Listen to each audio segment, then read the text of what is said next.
Hi everyone and welcome back to the fantasyfootballfix.com YouTube channel with me, Tom Campbell, for another Meet the Elite team reveal. Now we're looking ahead to double game week 29, which there are an abundance of fixtures to get excited about. We've got Dan Bennett back on the show, who's going to give us his thoughts. There's timestamps on the video if you want to hop around. So without further ado, let's get right into it.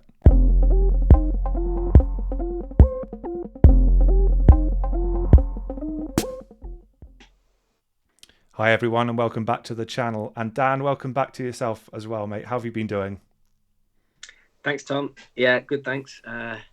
Wrong end of another 50-50 again today, but we keep going. I'm still confident of a good finish with the chips still to play. Well, you should be, right? So I just said in the introduction to the video as well, we are looking ahead, guys, to double game week 29. Now, it's quite a long way off in the distance because we do have one of those lovely international breaks to navigate, don't we? So I'm sure lots of people will be thinking about those transfers and potential chip deployment in that period, but lots of time to mull things over. Dan, we can see that you're looking ahead and you've already got your bench boost deployed for that game week, so we're going to get into that. We're going to look at some players that you've sort of thinking about that you might be bringing in and recommending, but you've not been on the show for a few weeks. We can see the graph here. You've kind of been plateauing around that sort of 250k rank.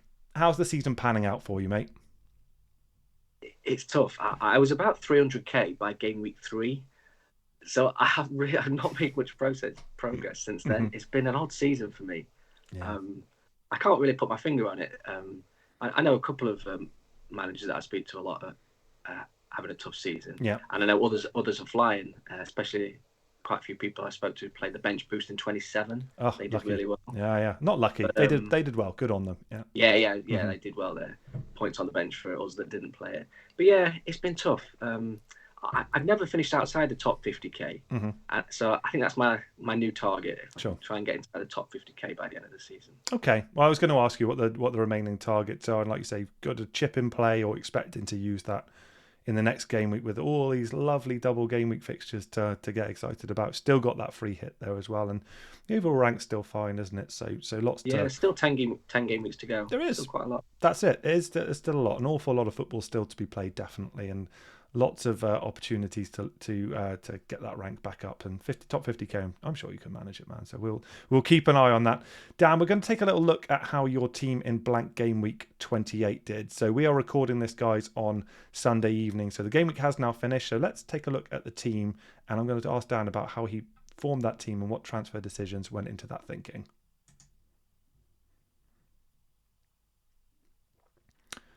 So here we are then, guys, and apologies, we've got some stats on page, or some points on the page here, and it might be quite sickening to some of the viewers if they've got similar players. This is not us saying that FPL points are incorrect. We took the cut of data a little bit premature, so this was before Crystal Palace got their goal in their 4-1 loss against Arsenal. So the points are a little bit off, but certainly the team is exactly what you put out there, Dan. Obviously, you were in a position where you could field a strong enough team for what was a curtailed game week. What was the transfer that you made going in, and what was your kind of thought processes that underpin that? So I sort of had planned transfers when I played the wild card in 26, and the planned transfer, I had 2 free transfers going into this week. Yeah. And I planned Haaland to Watkins, which I did. Mm-hmm. I know a lot of us did. There was a debate whether to go Iheanacho, Havertz, Felix. But I was quite happy with Watkins. He seemed to be leading that Villa team really well. Yeah. Got some nice fixtures coming up. Definitely. So that was the only... I was planned to roll the second transfer. Yeah. But in the end, there was a bit of FOMO, fear of missing out playing. But I did go for Chilwell. Yeah. In the end, it tipped me over the edge to go for Chilwell. I just looked at his next 4 or 5 weeks. Yeah. And he's got some nice fixtures after the double as well. He in does. 30 and 31. He does, yeah. And I took out Henry for him. And although Brentford have been doing really, really well, I don't expect them to keep clean sheets in the next 3 or 4 weeks. No. So those fixtures you're referring to, Dan, they've got an away match against Wolves in game week 30 and then a home game against Brighton in game week 31. And that lovely double that you mentioned as well with the 2 home fixtures of Aston Villa and Liverpool. And, the Everton game was a potential clean sheet that we all considered as well, right? That it didn't play out that way, but Could have done. Yeah, we thought there was upside there, but I know James got rid of the assists the other day. It could have been Chilwell. Apparently, he's still playing well. Yeah. He's Oh, yeah. set pieces. So yeah, and he's played a lot of minutes recently. I think he's over his injury worries. Fingers crossed. Yeah. Agree. I mean, it's interesting. So when I spoke to Craig about this last week as well, we weren't in love with Chelsea as a defensive unit. They hadn't looked particularly tight the game week before, but actually Chilwell, and you mentioned Reece James as well, their potential goal involvement stats were super impressive still in what was a disappointing return, certainly points-wise for Ben Chilwell. But I understand the thinking there. Look, we're not going to bang on about game week 28 too much though, Dan. It's already in the rear view mirror. I think people are going to be more excited about looking ahead to double game week 29. So unless there's any final thoughts you wanted to get across on your game week 28 team? Maybe just the captaincy. Yeah, it was. Talk to me. Oh, yeah, of course. At the start of the team. Oh gosh, so close. Yeah. Yeah, at the start of the week I had it on Saka, but I guess it was a bit of recency bias with Kane scoring a brace last game week, and Arsenal. There's some narrative. Could they be leggy after 120 minutes in Europe? But fair play to anyone that went Saka captain. Absolutely, guys. Any viewers who've picked up Saka's, I think it was an 18-point haul in the end. Certainly the 11 is underselling what he finished his points haul with in game week 28. Good on you guys for making that captaincy decision. They are the real deal. We've been saying it on this channel for weeks and months now. They are a great team with lots of great FPL assets, and if you captained Saka, then good on you this game week for sure. And look, it's not the end of the world, right? You still captained Harry Kane, Dan, didn't you? You didn't go for Erdegaard like certain hosts, so I think you can feel. Yeah, that was unlucky. Okay, cool. Like I say, that's blank game week 28 in the past, guys. So hopefully everyone did well on their points for that one. We're now going to take a little look ahead to double game week 29. Obviously, it's super far in the future. We've got an international break to navigate, but we're going to take a look at how Dan's thinking of setting up the team. And then after that, we've got some players that we're thinking about bringing in and some stats to underpin them. So let's take a little look at how this team is shaping up.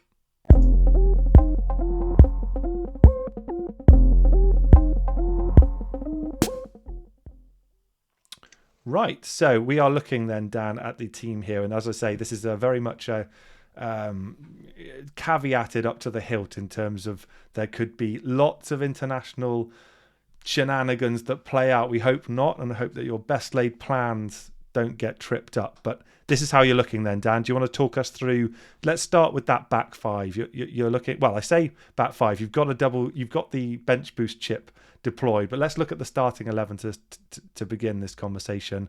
Back four of Estupiñán, Chilwell, Trippier and Botman, all with double game weeks. Talk to us about that Newcastle back line of Trippier and Botman as a starting conversation. You still confident with those guys in the Newcastle back line? Yeah, I think they've been a bit unlucky lately. They haven't got the clean sheets they were having earlier in the season, but they're still good value. Yeah. Trippier got an assist, did he? That's right. And the game week before last, I think Botman came close to scoring. Yeah. So close. Don't remind me. Yeah. Although funny, I had my Twitter notifications on, and someone tweeted that Botman got an assist yesterday. Right. But it turns out it was an assist for the opposition, wasn't it? It was. That's mean. Yeah, that's mean. But I'm still happy with Newcastle. They've got another double game week at some point, I believe. Likely game week maybe 31. Okay. Some of the predictors predicting. Yeah. So yeah, I'm happy with double Newcastle defence. Man United and West Ham away, not the easiest, but well, that Man United game's huge, isn't it? I mean, the league table is tightening up, isn't it? So it's an actually pivotal game in that top four race. I know Man United are definitely in pole position there, but it's a massive game, so you'd expect that to be super competitive, wouldn't you? Yeah, Newcastle will be on a high with Isak coming into form. So yeah, I'm fairly happy with that. And then double Chelsea defence, I don't mind. Yeah, Kepa again. Villa and Liverpool have been doing well, but yeah, I still back Chelsea. Yeah, the Champions League game is not for another few weeks. That's right. So I don't expect rotation for these two games. No, we spoke about 30 and 31 earlier. Yeah. There could be some rotation, but fingers crossed not. Yeah, I mean, and then the other one, and Estupiñán, Estupiñán to complement that with a lovely double game week there, isn't it? With the Brentford home game and Bournemouth away. Yeah, just on Estupiñán, he came off at half time today in the FA Cup. Mm. So one to keep an eye on. I think his manager said he expected more from him, but I'm still confident. I'm going to keep Estupiñán for the rest of the season. I think they've got 3 double game weeks to come. I think his attacking numbers look decent. So yeah. I'm quite excited about it. To anyone, Dan, who's maybe doing things slightly differently and might be looking to use, say, a free hit chip in double game week 29, is that the Brighton contingent, that 3 of Solly March, Mitoma and Estupiñán, that you would say you would pick on a free hit, or would you look to maybe treble up in the midfield? I know we've talked about that with other guests on the channel. Presumably you'd still want 3 Brighton players. What would your ideal 3 be on a free hit? I think so. Some of the double game week fixtures, they don't look ideal on paper, but Brighton's probably look the best. Yeah, I agree. Yeah. So that's a good question. I hadn't given free hit too much thought, but yeah, free hit 29 is not a bad option. Yeah. It could be quite big playing a free hit. I usually play it in a blank game week, but playing it in a double can have huge rewards, as we spoke about in videos past. Yeah. I might look at McAllister. I know some of the other Elite 11 guys have got McAllister. Yeah. He's on penalties. Yeah, and I guess if you could pick up any clean sheets, then you'd pick up a few points there from a midfield, triumvirate, wouldn't you, as well? So you might sort of offset that a little bit anyway. But look, you're not going for a free hit. I was just interested as to whether or not you think, the 1 defender and 2 midfielder would be your preferred choice. Yeah, I'm happy with that as it is. Yeah. So let's look at that midfield then. Dan, I mean, we're going to talk about the bench as a collective because the eyes will have picked up that it's in effect you're picking everyone, aren't you? But to have the Arsenal boys there, so let's talk about them in a moment. But you've got Solly March, you've got Marcus Rashford and Mitoma there. I mean, it looks perfect, right? Rashford's been in such tremendous form, hasn't he? Straightforward choice with the captaincy for him. Yeah, currently. It could be a good week to go different. I think we had 2 good options this week, well, at least 2. But in double game week 29, I'm not sure who else I'd go for, to be honest. No. So yeah, Rashford captain for me. Well, I mean, we're going to we'll talk on the next slide, won't we, about another midfielder option or a couple of midfielder options that you kind of mulling over. So little spoiler that we'll be doing that in a moment. But in terms of what you've got there, it's hard to argue against including any of them. Forward though, looking at that, you've got 2 double game weekers in Ivan Toney and Ollie Watkins respectively. What's your read on Ivan Toney and those 2 away fixtures? They've been monumental at home, haven't they? But on the road, less so. Any concerns for him? Does he keep his place for sure in this double? I think so. I think some people captain Toney. I saw this week, but people are really high. And yeah, he's looking great. The one caveat with Toney is he's 1 booking away from a 2-match suspension now. It's awful, isn't it? So there might be some conversation. Do you move him on? But for me, I'm going to keep him. Just hope he doesn't get that yellow against Brighton. Yeah. We had a similar situation in a double game week a few weeks ago where Mitrovic had a double. And don't remind us, Dan.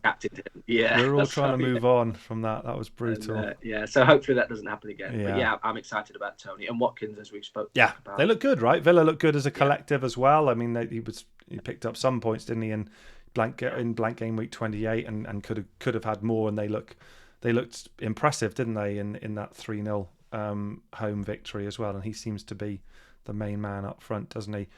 Harry Kane, I mean, whether or not Antonio Conte's there feels unlikely based on what his, having heard his resignation letter being read out in the post-match press conference. So depending on when people watch this, that might be a redundant comment. But I mean, he's having a great season regardless, right? And still scored in that game, and Everton are still in a relegation fight. So presumably keeping him even as a single game weeker, you're happy with that?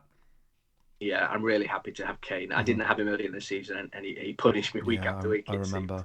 So, I'm happy with Kane. As you say, even if whatever's happened with Conte, Kane's going to keep scoring points. So I might look at moving him on later in the season, maybe ahead of 34.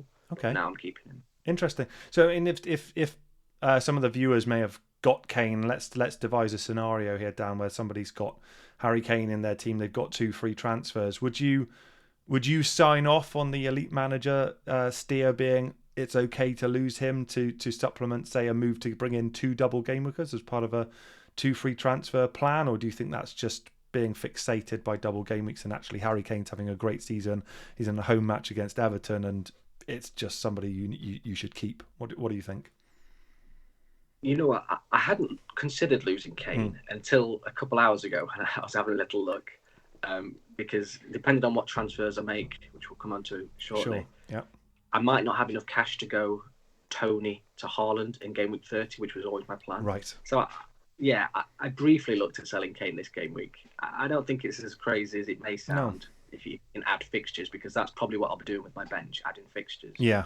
Okay. But personally, I think I'm going to hold on to Kane. And looking at that bench for the bench boost, Dan, we need to do that as well. So you've got Raya there. He's been great all season, hasn't he, for Brentford? I'm sure he'll get a move to a more established team in due course. But right now he's got a nice double, doesn't he, with away matches? Well, I say nice. It's a tough get double, I guess, with away matches at Brighton and Man United respectively. But for goalkeepers, we've seen that work out in the past, right? For sure, yeah. Some of the biggest holes in seasons gone past and doubles goalkeepers, especially on the bench boost as well. They can make or break a bench boost. Yeah, I'm happy with Ray. Yeah, I bet you are, and I feel bad for anyone who's still got, say, Ward as their backup goalkeeper, who's been ever present but has lost his spot in blank game week 28, didn't he? And Everson played and may retain that spot now. So let's devise another scenario, Dan. Let's say if had been your sub keeper. I'm not saying if the scenario had been different. Would that be enough for you to say I can't bench boost then? And you would if you had Wards there, and the 3 Arsenal boys, you're just like, I can't use a bench boost chip if I know that my goalkeeper's not going to play in that game. I think I'd take a -4 for a new goalkeeper, to be honest. And if your rest of your bench is looking good, because as we just said, goalkeepers can score big in doubles. Yeah, rotten timing. Saves. Yeah. So there's some good goalkeepers you could go for. Some people have been looking at De Gea. Yeah, I've seen. Yeah, they have. Not for me, because I'll probably go Shaw, which we'll come on to. Yeah.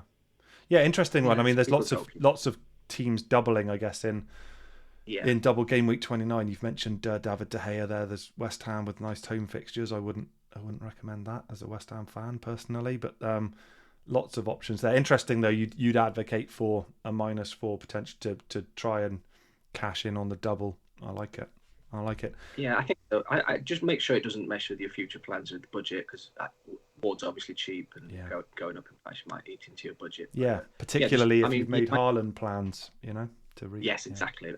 But if you can add even more fixtures, like Man United having 3 doubles to come, sure, it could pay off. Yeah, it could. And look, that beautiful Arsenal trio on the bench. Who would have thought it that they'd be benched? Obviously, it's a bit folly, really. They'll all be part of the points rolling in, I'm sure. But Odegaard, Gabriel, and Saka. That's a beautiful bench boost, right? With a home game against Leeds, you got to be confident in any one of those 3 returning big in that game, right? Well, this is the dilemma. Do you play them at home to Leeds, or do you add in more fixtures? My 3 Arsenal, actually, the last couple of weeks, they haven't done me too good, because I didn't captain Saka this week. No. So he was over 100% effective ownership, so wasn't ideal. Odegaard blanking, and don't need to remind you, as you mentioned, captain Gabriel, no clean sheet. So they haven't been that good for me. But in general, Arsenal obviously been on fire. No, that's true. And look, I mean, Leeds off the back of a pretty impressive away win against Wolves as well, in which they scored a hatful of goals as well.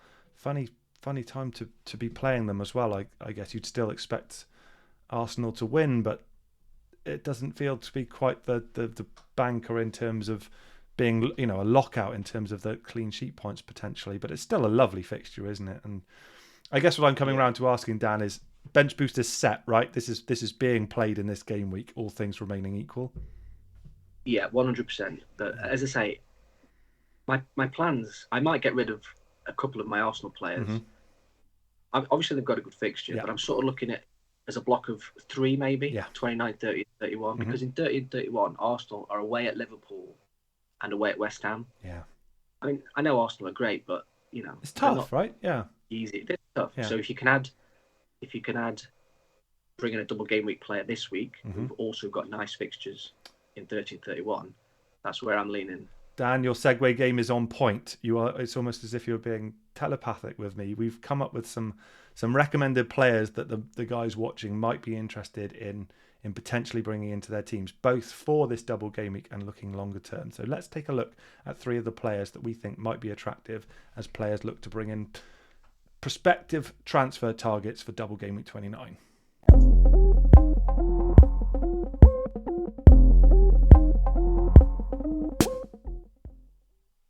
Okay. Right, guys, we've got on screen at the moment some stats here for Luke Shaw, Bruno Fernandes, and James Maddison, respectively. Obviously, we're looking across midfield and defence, so some of these stats aren't really a like for like. So we've not done the usual fix highlighting in terms of the winners, I guess. And that's more because this is not so much a comparison, but more just to highlight how great these assets actually could be for double game week 29. And as Dan was saying, longer term as well. And if we look at the predicted points, the bottom stat there in those 3 columns for these 3 players of 6.5, 7.5 and 7.8 respectively, pretty impressive in terms of whether or not they can return those. We'll have to wait and see. But Dan, talk to me about each of these players then. What's appealing about each of them, and would you be looking to keep them as part of a longer term strategy? Yeah, so the United players, as we touched on, they're going to have double game weeks, obviously 29, and I think in 34 and 37. Yeah, unless I'm mistaken. So it's just it's about adding those fixtures. More games should be equal more points. Of course. I'm really keen. I've got Rashford already. Yeah. So adding Shaw and Fernandes would be a triple up on Manchester United. Yeah. I mean, Bruno Fernandes he's picked up a brace today in what sounded like a bizarre game in the FA Cup.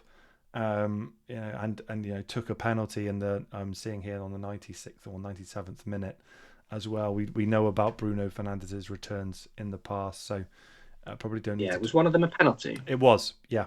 In the 97th so it's interesting. I thought Rashford might have took. He may have been off the pitch. I don't know. I haven't seen the details, but I know that Bruno Fernandes took that penalty in the 97th minute. So, and we know about what he's done and what he's done since Cristiano Ronaldo left, and we've talked about that as well. So, him being part of the longer term plans makes good sense. Luke Shaw as well. Have you been impressed by United defensively then, Dan, over the season? Yeah, I've had Luke Shaw quite a lot this season, and the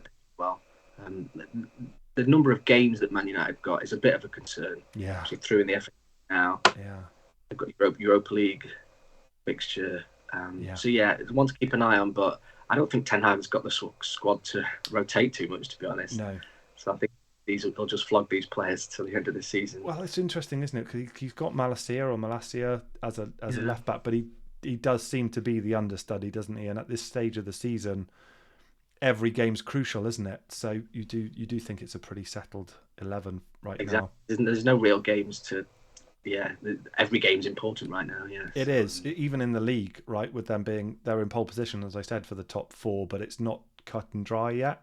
So you'd expect him to certainly feature. And I do like our inclusion of the corners into the box there in terms of per game stats as well. Yeah, he's quite creative, for sure. Yeah, definitely. I saw there's a chance earlier where Fernandes crossed the shore. Okay, that'd be a dream combination there. Oh, geez, yeah. Hold it. Keep patient, guys. Hold it for the Premier League, definitely. Yeah, I mean, so in terms of your transfers, then Dan, who would be making way for Luke Shaw? So it would be Gabriel. Unfortunately, I was so gutted to miss out on his goal and assist, 14 points in game week 27. Brutal. I was hoping that would come.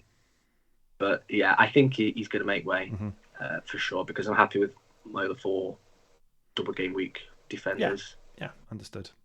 But who makes way for Fernandes? Well, it might have to be Saka. Thanks for the 18 points and goodbye. Yeah. Yeah, it's a tricky one. This was my planned transfers when I made the bench boost in 26. It was Saka to Fernandes and Gabriel to Shaw. But that doesn't leave me with enough for Tony to Haaland. Yeah, which is massive, because I did the chill one. Yeah. But I am tempted to do it and then just deal with 30 separately. Haaland in Yeah. 30 when it get there. 30's problems are for future Dan to look after. I understand. Yeah. Look, we've included James Maddison as well. Picked up a lovely assist in the draw in the blank game week 28 as well. He's been impressive, hasn't he, recently, and seems instrumental to Leicester doing well. I mean, talk to me about him and whether or not he can bulldozer his way into your team as well. I think he can. I was tempted this week. I played with 10 players this week. Yeah. I did consider a Brighton mid to Maddison, but it would have been for -4. And I just wanted to see how Leicester did this week and just delay that for more information. But I might do Ødegaard to Maddison. Okay. It would be a -8 to take out 3 Arsenal players, but I'd be adding 3 fixtures. Yeah. And in my opinion, better fixtures in 30 and 31. Let the record state we are discussing a -8 to remove your 3 Arsenal players in double game week 29. That's what I said. Yeah. Okay. Look, I mean, I'm teasing. I think it makes sense. It's just funny when you put it in those terms. In terms of the fixtures gained, the players that you're bringing in, I do get it. And if you can. There's been some narrative on follow FPL Twitter, people saying double game weeks are overrated, and that can be the case sometimes, of course. But if you look at 27, Brighton and Brentford, they smashed it in their double game week. Yeah. So you just got to hope you get one of those weeks, huge week, 200-point game week, perhaps. Do you think as well? Yeah, gosh, that would be nice, wouldn't it? Do you think as well, Dan, rank comes into it? Like you were talking, sort of around the 250k mark, whether or not that's up or down, we're not quite sure as the live rank hadn't been updated, but around that, let's say for around that rank, say 250 to say 350, 400, do you think it's more kind of the sensible play if you're in that rank and kind of looking to make ground up rather than say consolidating if you're say in the top 30,000? Do you think the advice changes? I think you're probably right. It's tricky for me because I'm never usually a chaser. Of course, no, it's a good point. I just play my way, safe play. Players are expected to score the most points throughout until game week 38, and usually it's good enough for a good rank. Yeah. But at some point this season, I might have to decide: do I want to chase a little bit? Yeah. Okay, so what you're saying is that this is not a chasing strategy. This is just the optimal play to you. For me, it is. Yeah. I'm in a group chat with some analytics guys. Yeah. They, I think they're looking at similar. They're looking at similar. Wow.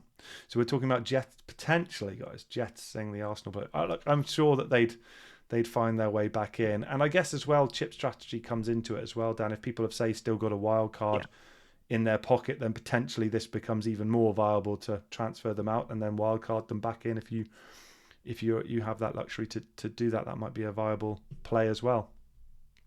Yeah, of course. Yeah, we've got doubles in a blank game week in 32, which I'm likely to free hit in. Of course. Then we've got doubles in 34 and 37. Yeah. So there's still, especially if you've got a wild card, you can navigate those even better. Yeah, I think you can. And look, people's chip strategies will of course be different. Some people will be looking to use their free hit chip, I'm sure. And in this game week, double game week, 29, and like you said, there's a blank in 32. So that looks to be quite an ominous one in terms of the teams we're expecting to blank there. Dan, but obviously haven't quite yet been confirmed, and I don't think. But that seems to be when you're looking to use what would be your final chip then, I guess, a free hit in game week 32. Yeah, I think after I think they are now confirmed following those. FA Cup's just finished, hasn't it? The FA Cup just finished now. So Brighton will blank, Man City will blank, Man United will blank, and Chelsea will blank. Yeah, which are teams which are going to have a lot of players in people's sort of standard teams, aren't they? Standard kind of composition of their teams. Yeah, that's a good point actually. If somebody hasn't got a free hit left, you might want to not load up on Man United players because they'll blank. And Arsenal have got a nice fixture, home to Southampton that week. Yeah. Which is another reason why personally I'm not against losing them, because I can free hit them back in 32 if they're still, for their best fixture. I mean, it left of the season. It feels like, Dan, if people have still got the free hit chip, then the temptation to use that in upcoming double game week 29 is going to be huge when people look at these fixtures. But actually, if you're in a position where you do have, say, 3 Arsenal players. Like, yes, it's not a double. They're not doubles, but they could easily get a lot of points against Leeds, right? And future you in terms of the mess that could be left behind in 32 would be like, why have I used my free hit chip in that week? What do you think? From an elite manager perspective, do you think you roll with, if you say you've only got a free hit chip left as your only chip, you think it's a question of you keep that for a time when actually it's going to enable you to field 11 players rather than filling up on double game week players in 29? Which side of the fence do you come down on that with that one? Yeah, it's tricky. I think you've got to you get on fantasyfootballfix.com and look at the fixtures. Yeah. Maybe get a pen and paper out as well, like I do. Yeah. I think it's all about the planning. You've just got to plan how many players you're going to have in each of the remaining game weeks. Plan some transfer. As I've been talking about, I planned several transfers on my 26 wildcard up to 31. I see. So, yeah. It's gonna be so tempting for people to use it. I get that for double. And look, it could be absolutely incredible. You could at 200-point game week. Gosh, you got me excited thinking about it. We'll have to wait and see, mate, whether or not that plays out. But look, I always try and end the show by asking the guests to theoretically commit to transfers. Let's say double game week 29's tomorrow, no injuries, etc. What transfers Dan Bennett making? It's a tough one. I think I would probably do Gabriel to Shaw and Ødegaard or Saka to Fernandes. Yeah, I'll let you off one of those. So it'll be 2 transfers rather than the -8. Is that right? Well, if it was tomorrow, it'd be -4. Yeah. But I really could be -8. Yeah. Okay, so we think a -4 is likely, and there's a better than outside chance of a -8. Oh, Dan, I'm excited. I'll have to get it back on the show before that's all been forgotten about, because it will come around fast, won't it? But that's it from me. Dan, is there any final thoughts you wanted to cover in relation to double game week 29 or beyond? No, let's see what the international break throws up. Yeah. Lots of planning ahead of 10 more game weeks. That's it. That's a lot. That's it. The race for top 50k is still very much on. Dan, been a pleasure, mate. Thanks ever so much for giving up your time and coming on the show again. And guys, do please get your comments in down below for Dan. He's always happy to respond to them. And do please smash a like on the video on your way out, guys. And look, try and enjoy the international break. We'll be coming back with lots more content, I'm sure. Lots of other videos forthcoming. And I'll be back with you really, really soon for another Meet the Elite Team reveal. And until then, have a very good week. Take care. Bye-bye.